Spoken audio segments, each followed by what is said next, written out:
All right. Yeah. Our segments have been called Take the Mic. We're all going to take a mic in a minute and open it up to your thoughts and questions and comments and have something of a conversation. Sadie Babits is going to lead it, but we have something to do first. We do. We have another Sligo. I hope Pull you out guys your enjoyed phones. that. Yeah. Pull out your phones, QR codes. We got asked a you QR a question coming in. We want to ask you the same question following these few days of conversations, the people you've met, get out the way. the ideas Again, you've shared. out the way. So capture this. Now, Yeah. tell us, what is that one word that describes how you will tell your next environmental story? And we'll see what comes in. Captivating, Curious, hopeful. Wow. Connected. Connected. Am I in your way? Sorry. Loudly. I love that. Curious, always curious. I like authentic, reciprocal, grandiose. Mm-hmm. Ooh, grandiose, like that. Heart. Intentionally. Right. We've heard about heart. We've heard about hope. All-encompassing, is that all-encompassing? It just came together. Right? I was like, what? I love the emojis, always. Yes.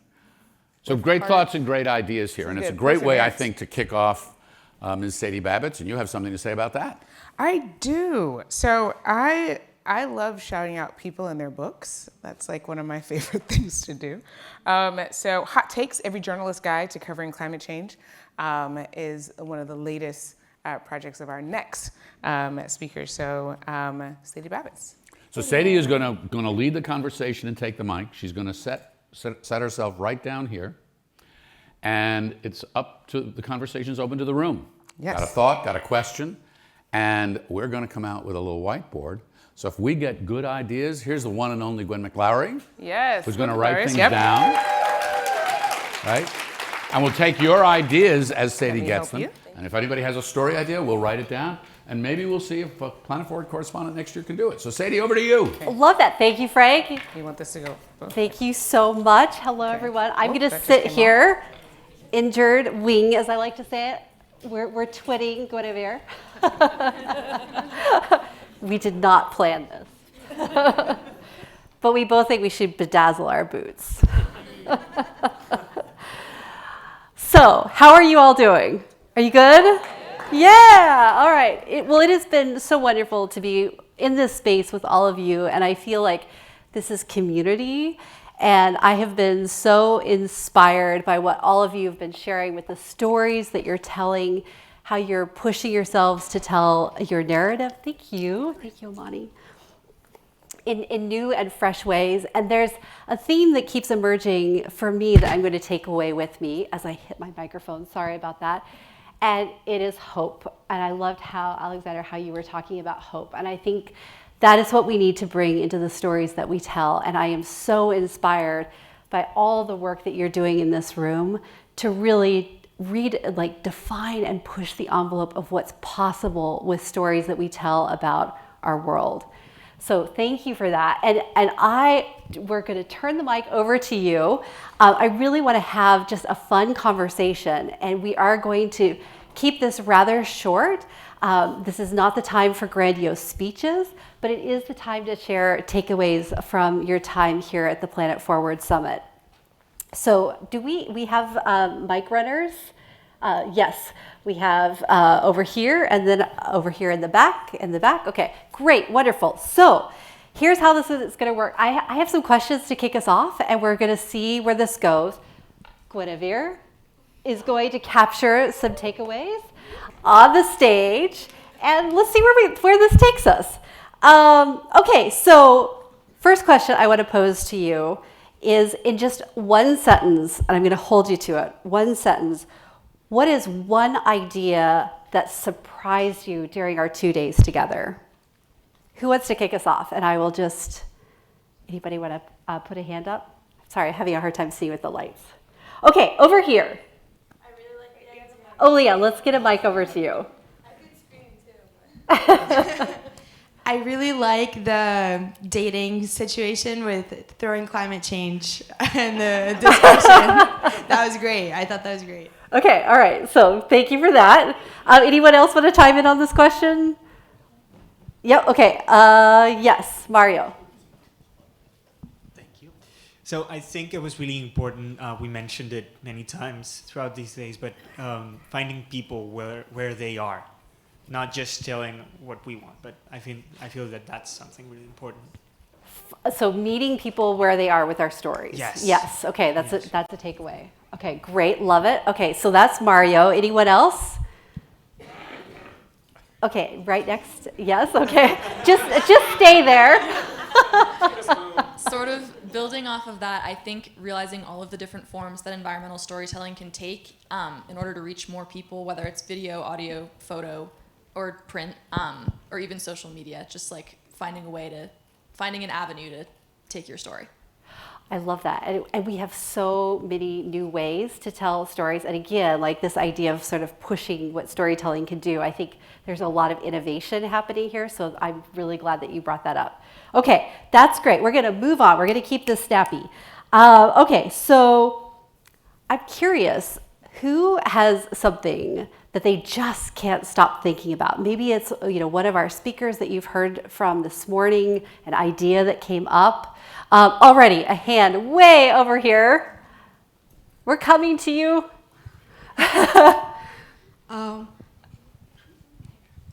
I actually have a question for Cynthia from Ford, but I don't think she was here right now. But I was thinking over and over again about how actually EV is impacting a lot of other places in other parts of the world because the nickel mining that they use for the batteries. Thank you for that.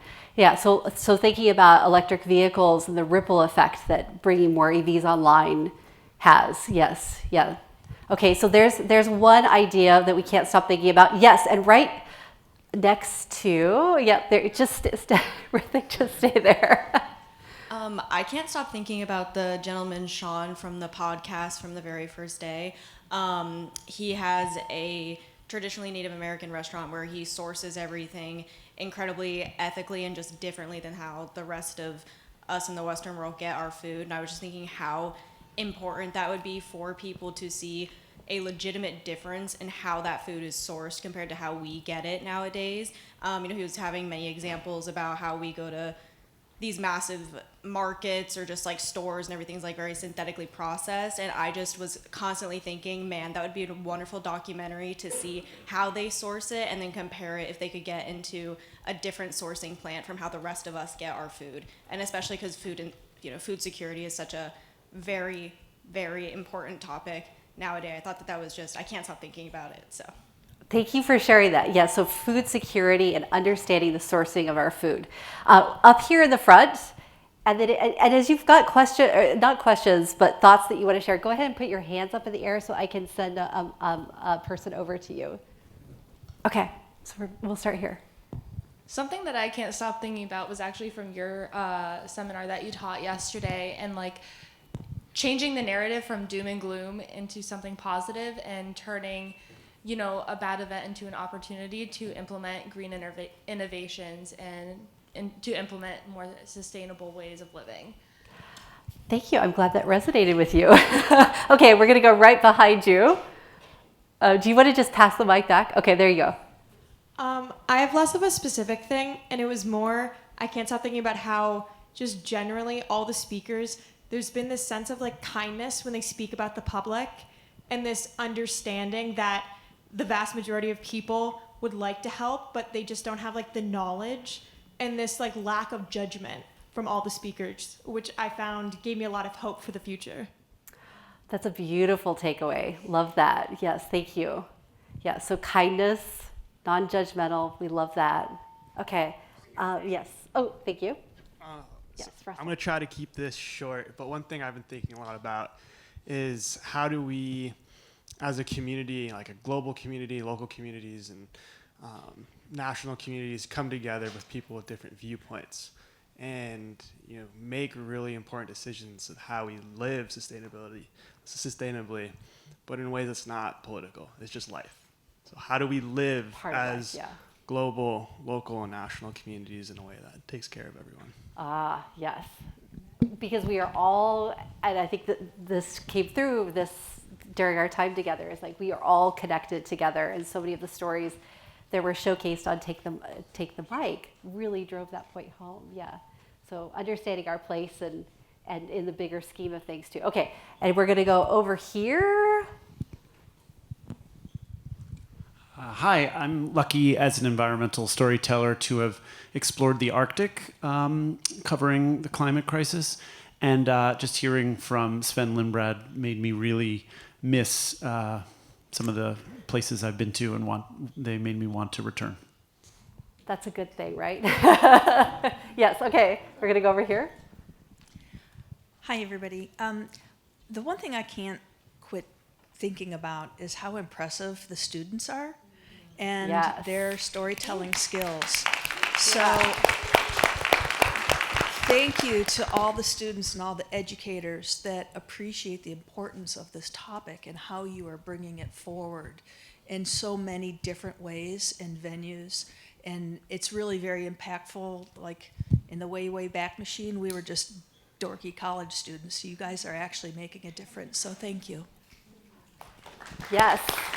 This is a celebration of all of you. Absolutely. Love that. Okay, so all the way in the back. Can't help thinking about that Rutgers team presentation. Oh, And the reason is it gave me that feeling of from the students, student-generated, student-led, and team. Yes. All that collaboration. Okay, we're going to take a couple more questions, and I want to pivot the conversation. So, Will. One thing I was really struck by was the way that Indigenous artwork turned out to be a really powerful storytelling mechanism. I had a great conversation with Alexander where he told me about his bolo tie, and that really was powerful to me. Oh, yes. Love that.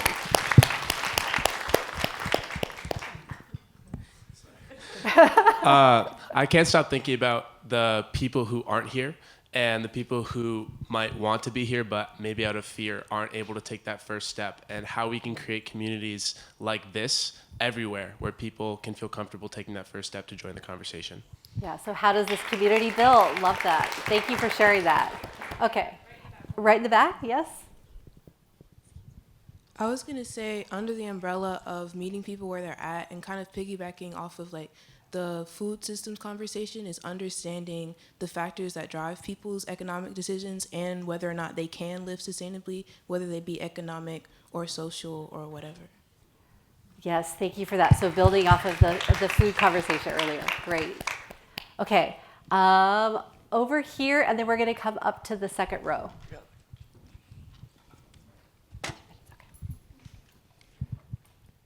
Something I couldn't stop thinking about was understanding like the boundaries of a cultural story and knowing when something is or isn't your story to tell, and instead of taking over on a story that culturally isn't yours, providing a platform for someone of that culture to like bring their voice out that hasn't been heard.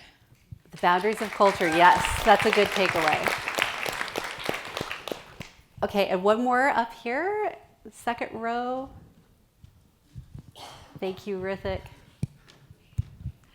I can't stop thinking about all of the people here. I've met such amazing people, and through hearing the stories and attending the workshops, we're all here leading with heart and with passion, and we want the world to be a better place. So just being here and sharing these stories, like physically and with the people watching and listening, it's been so moving and has even inspired me to continue possibly extending my work and connecting with more people and engaging with all of you. I wish I could meet all of you and know all of your names, but from all the stories that I've been hearing and the presentations, it's just been filling my heart with so much hope and passion and drive, and just to continue what you're doing, to continue sharing your story, and to keep leading with heart.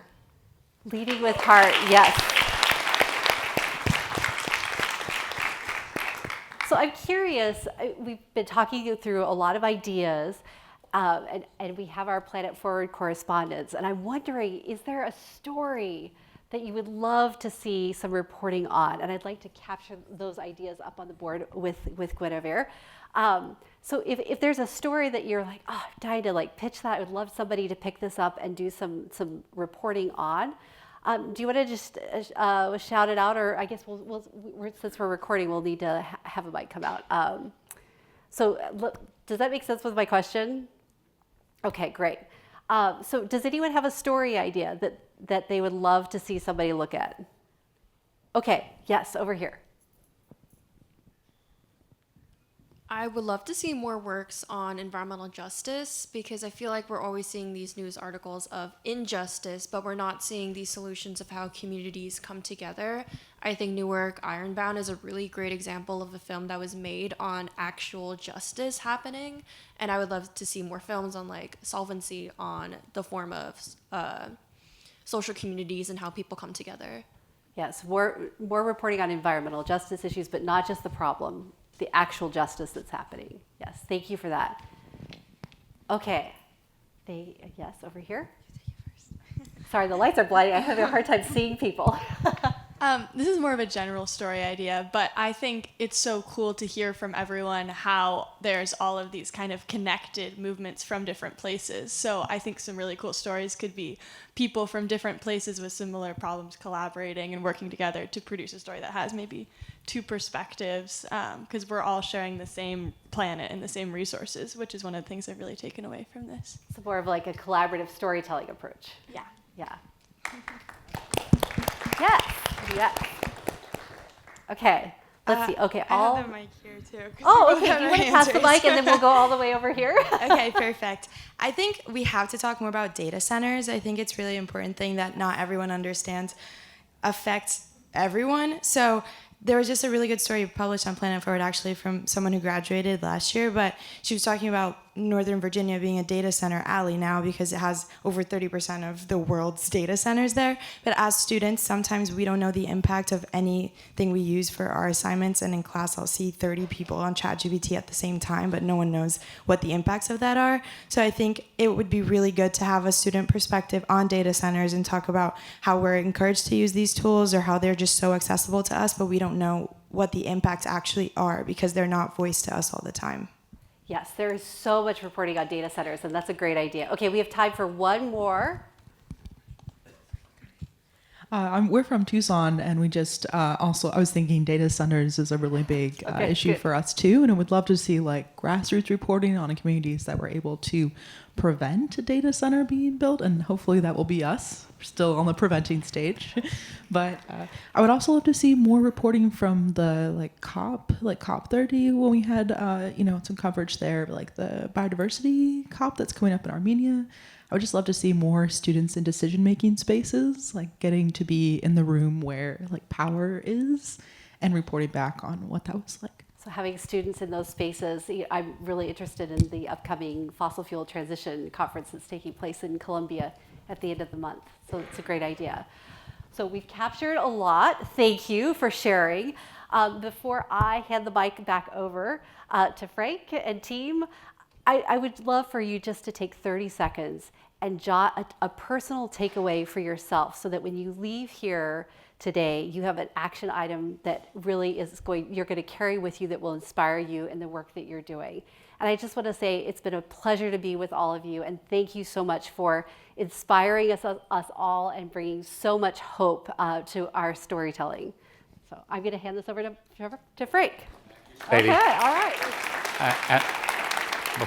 Before Sadie goes, you should know, and we introduced you earlier, but just again to thank you for your incredible time. You came all the way from Oregon for this.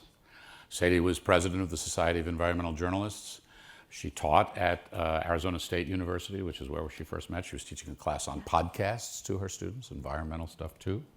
And she's got this book now.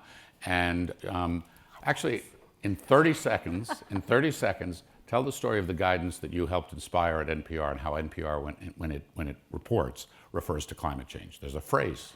Yes, human-induced climate change. And we put that in almost all of our stories to remind people and help connect the dots for people, because climate change is complicated and we need to remember why it's happening. And simple phrases like that are a great way of doing that. Thank you very much, Sadie. Thank you so much. So It's been such a amazing. pleasure.